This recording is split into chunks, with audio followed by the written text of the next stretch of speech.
इस वक्त हम मिंटू रोड पर मौजूद हैं। यहाँ पर जो श्री रमेश दत्ता जी का निधन हो गया था अचानक, जिससे जो है पूरी कांग्रेस जो डूबी हुई है गम में।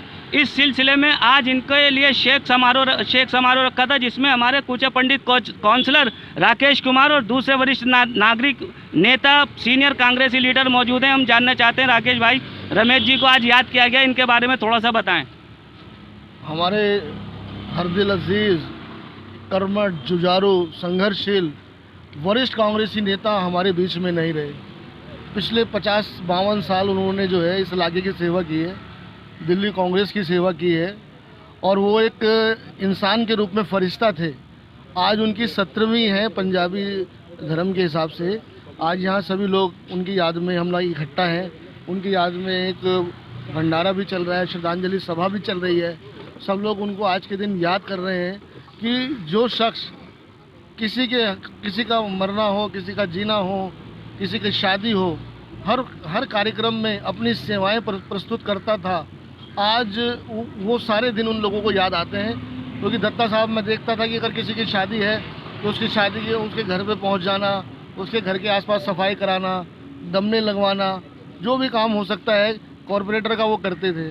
और किसी के गम के अंदर किसी की डेथ हो जाए तो वहाँ भी बराबर शरीक होते थे। ना उनकी निगाह में कोई हिंदू था, ना कोई मुसलमान था, ना कोई सिख था। वो एक ऐसे इंसान थे जिन्होंने इन सारी चीज़ों को बहुत छोटा कर दिया था। वो हर आदमी उनसे प्यार करता था, वो हर आदमी से प्यार करते थे।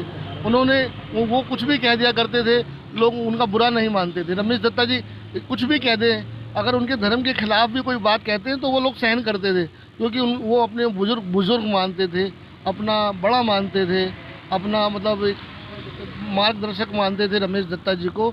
आज वो हमारे बीच में नहीं है, हमें बड़ा अफसोस है। हम उनकी यादों को सजोए हुए हैं। मैं भी उनके साथ 5 साल कॉरपोरेटर रहा हूँ। सिटी एसपी जोन के अंदर सिविक सेंटर में हम लोग बैठते थे। मैंने उनको देखा है, उनके काम करने के अंदाज को देखा है।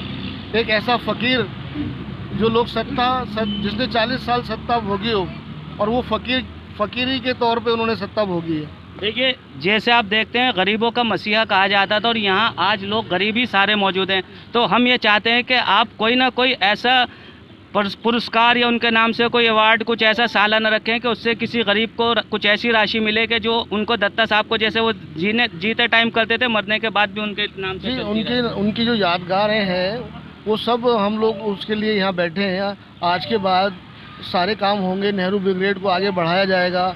रमेश दत्ता जी के नाम के लिए, नाम जिंदा रखने के लिए हम उनके नाम का स्टैचू लगाने के लिए हम लोगों ने लिखा है।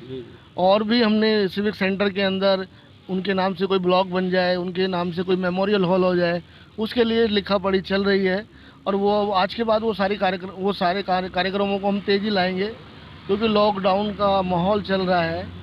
अभी अब दफ्तर भी खुले नहीं हैं, लोग आ भी नहीं रहे हैं। तो जैसे ही लॉकडाउन खुलेगा वैसे ही हम लोग श्री रमेश दत्ता जी के लिए जो भी हो सकेगा करेंगे। मैं तो ये कहना चाहता हूँ कि दिल्ली नगर निगम की एक प्रॉपर्टी है, रमेश दत्ता दिल्ली नगर निगम की वो धरोहर है जो निगम को सजो के रखनी चाहिए। अच्छा, जैसे ये यहाँ रह रहे थे इसमें ये, तो मैं तो यही कहता हूँ कि इन्होंने यहाँ अपनी ज़िंदगी गुजार दी एक तरह से, और सारे गरीब लोग, मजदूर लोग सब यहीं आके रहते थे। तो क्यों ना इनकी याद में कैसा वो रखा जाए कि गरीब लोग कुछ यहाँ रैन बसेरा टाइप या कुछ ऐसा उनके याद में किया जाए, ताकि दत्ता जी का नाम हमेशा हमेशा के लिए अमर हो जाए। जो सब सरकार से परमिशन लेनी पड़ती है उसके लिए, तो जो भी हो सकेगा हमारी कांग्रेस कमेटी दिल्ली प्रदेश भी वो लोग भी लगे हुए हैं, और हम जो कॉरपोरेटर हैं उनके जो साथी हैं वो सब लोग करेंगे अपने स्तर पर जो भी हो सकेगा उनके साथ। हमारे जिन्होंने काम किया है बरसों बरस, शेखर गोला जी बैठे हैं, बख्शी साहब बैठे हैं, भारती जी बैठे हैं। हम ये चाहते हैं बख्शी जी दो दे और गोला जी दो शब्द हैं। सर मैंने तो ऐसा इंसान देखा नहीं। वो काउंसलर रहे 40-45 साल, डिप्टी मेयर भी रहे, लेकिन समझ में नहीं आता था वो किस मिट्टी के बने हुए थे।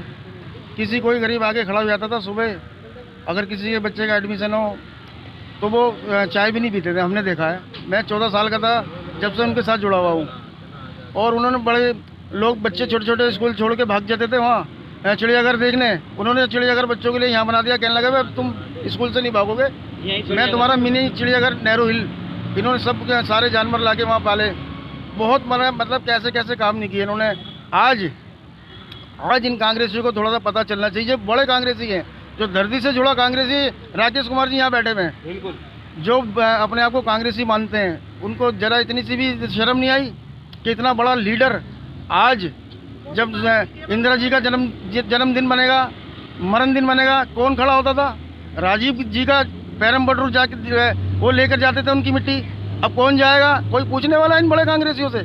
इसीलिए कांग्रेस पीछे जा रही है, क्यों? जमीन से जुड़े कांग्रेसियों को धक्का दे दिया और दूसरे को टिकट दे दिया, वो दूसरा जीत के और फिर दूसरी पार्टी में चला गया है। तो कहाँ रह गई कांग्रेस बताओ? है मर गए कांग्रेस के लिए। और कितना अच्छे इन्होंने काम किए हैं, और किस तरीके से 16 घंटे झंडा लेके टोपी लगा के अब बेटा जो है सगा बेटा बाप की नहीं मानता, और हम उनका इतना पालन करते थे, डिसिप्लिन में रहते थे, सीधी लाइन में चलते थे, और भारत माता की जय और कांग्रेस की जय। और कांग्रेसियों ने आके भी नहीं देखा। कम से कम उनको सोचना चाहिए था। ये कांग्रेस खत्म हो जाएगी अगर इसी तरीके की सोच रहेगी कांग्रेस की। इतना बड़ा लीडर इनका चला गया। देखिए, गोला जी ने ये कहा कि इतना बड़ा लीडर चला गया और कांग्रेसी यहाँ कोई भी मौजूद नहीं है। इस सिलसिले में हमारे साथ बख्शी जी, हम बख्शी जी से जानना चाहते हैं। बख्शी जी, आपका क्या कहना है? मेरे तो ये भाई थे, मैं इनके मामा का लड़का हूँ। हम लोग ये सोचते थे कि इनके शादी नहीं किया था इन्होंने, इनका परिवार कौन सा होगा, मगर उनके जाने के बाद आज मालूम हो रहा है कि इनका परिवार हम लोग नहीं थे। इनका परिवार राजेश जी, गोला जी, खान साहब, हमारे प्रधान जी, ये लोग थे। इन्होंने जो किया सब कुछ उनका। अभी भी 17वां 13वीं उनका अंतिम संस्कार इस मिंटो रोड के निवासियों ने जो किया, मैं उनका ऋणी रहूँगा, ऋणी रहूँगा। मुझे बहुत दुख है कि मैं उसमें ज़्यादा सहयोग नहीं कर पाया हूँ।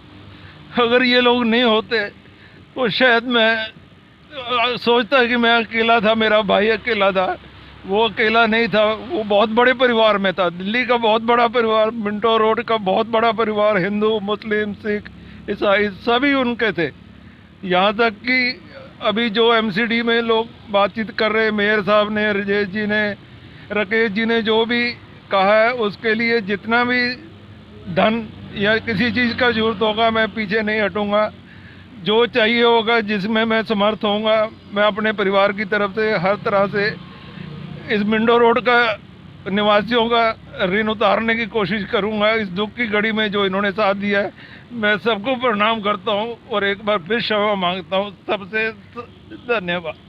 देखिए, बख्शी जी ने कितनी अच्छी बात कही है कि हम सोचते थे इन्होंने शादी नहीं की, इनका परिवार है, लेकिन आज पता चला कि इनका परिवार है। इसमें हिंदू मुसलमान सभी साथी थे। अब मैं इनसे जानना चाहता हूँ, यहाँ पर एक मुस्लिम कांग्रेसी सीनियर लीडर अंसार भाई मौजूद है। मैं इनसे जानना चाहता हूँ कि आप दत्ता साहब के साथ बहुत सालों से जुड़े हुए हैं, आपका उनके बारे में क्या कहना है? क्योंकि हिंदू मुसलमान सिख ईसाई सभी उनके जो कहना मानते थे और बड़े उससे प्यार से मिलते थे।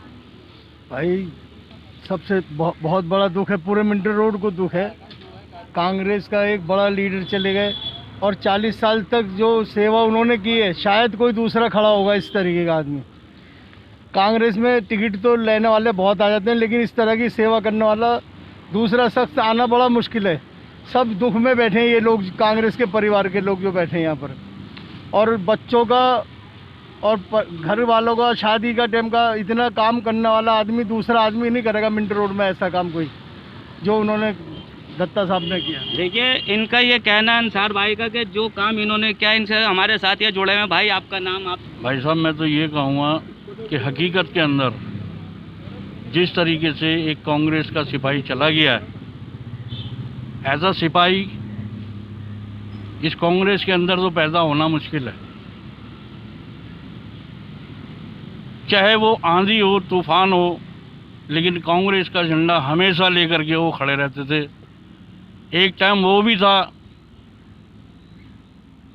कि महात्मा गांधी जी की समाधि पे उनकी पुण्यतिथि थी, राजीव गांधी जी ने आना था, तो एक हत्यारा जो उनको गोली मारना चाहता था वो पेड़ के ऊपर छुपा हुआ था। इतनी बड़ी फोर्स लगी हुई थी, किसी के पकड़ में नहीं आया। जिस टाइम उसने वहाँ से गोली चलाई या क्या किया, तो सबसे पहले पकड़ने के लिए रमेश दत्ता जी भागे थे और वो उसको पकड़ करके नीचे लेकर के आए थे। तो हमारा तो ये भी देखा हुआ है कि किस तरीके से मिंट रोड के अंदर वो सुबह शाम तक घूमते थे, कहीं नहीं जाते थे, कहीं बड़े जलसे होते थे तो वहाँ जाते थे, लेकिन वो कांग्रेस को यहाँ नहीं छोड़ के जाते थे। जितना भी अपना मिंट रोड का क्षेत्र है, बस सुख दुख में लगे रहते थे कि किसी की मौत हो गई तो वहाँ सुबह से शाम तक लगे हुए हैं, झाड़ू लगा रहे हैं, गमले लगा रहे हैं, इधर उधर से कहीं से भी मांग के ला रहे हैं। वो वहाँ पे उन घरों के अंदर जो है रोटी पानी जैसा भी जैसे हुआ उनसे वो उन्होंने किया। हमने आज तक कोई ऐसा कांग्रेसी नहीं देखा। और हकीकत में कांग्रेस, आज शर्म आनी चाहिए कांग्रेस को। मैं तो दिल से कहता हूँ, मैं भी कांग्रेसी हूँ, लेकिन मैं दिल से कहता हूँ कि ऐसा सिपाही पैदा होना बहुत मुश्किल है कांग्रेस के अंदर। देखिए, इनका ये कहना है कि कांग्रेस में ऐसा सिपाही होना बहुत मुश्किल है।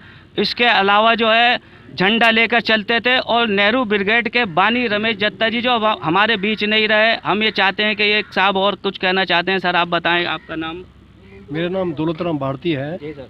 मैं पिछले लगभग 45 साल से रमेश दत्ता जी के साथ जुड़ा हूँ।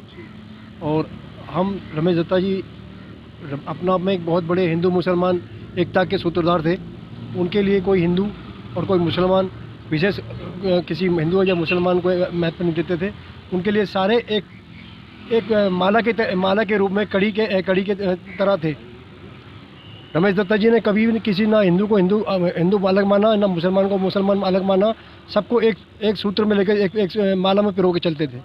और आज जो हालत देश की हो रही है कोरोना को लेकर के, उसको देख करके शायद यदि रमेश दत्ता जी जिंदा होते तो शायद उनकी आत्मा अंदर से तड़प रही होगी। और क्या हालत देश की बना दी है। तमाम पार्टियों ने मिलकर के गरीब मजदूर, जो प्रवासी मजदूर भारत में दिल्ली में आया हुआ, तमाम दूसरे राज्यों से नौकरी के लिए आया हुआ था, यदि आज काश रमेश दत्ता जी जिंदा होते तो शायद अलग ही उनकी अपना अलग ही उनकी अपना एक पहचान होती और अलग ही एक मदद का उन्होंने बीड़ा उठाया होता। तो शायद ये हालत दिल्ली की और दूसरे मजदूरों की नहीं होती। जो देखिए, इनका ये कहना है, इन सब लोगों का ये कहना है, दत्ता जी के ज़िंदगी के बारे में बता रहे हैं। जितना बताएं उतना थोड़ा सुबह से शाम हो जाएगी, लेकिन दत्ता जी के बारे में बताना ख़त्म नहीं होगा। और दत्ता जी किसी की भी मौत हो, ज़िंदगी हो, शादी, बच्ची की शादी में तो सबसे पहले ही होते थे। कैमरा पर्सन मेहताब अहमद के साथ मोहम्मद रामिश। सियासी तकदीर यूट्यूब चैनल को सब्सक्राइब करें और बेल आइकन पर क्लिक करें ताकि आपको सबसे पहले खबरें मिलती रहें।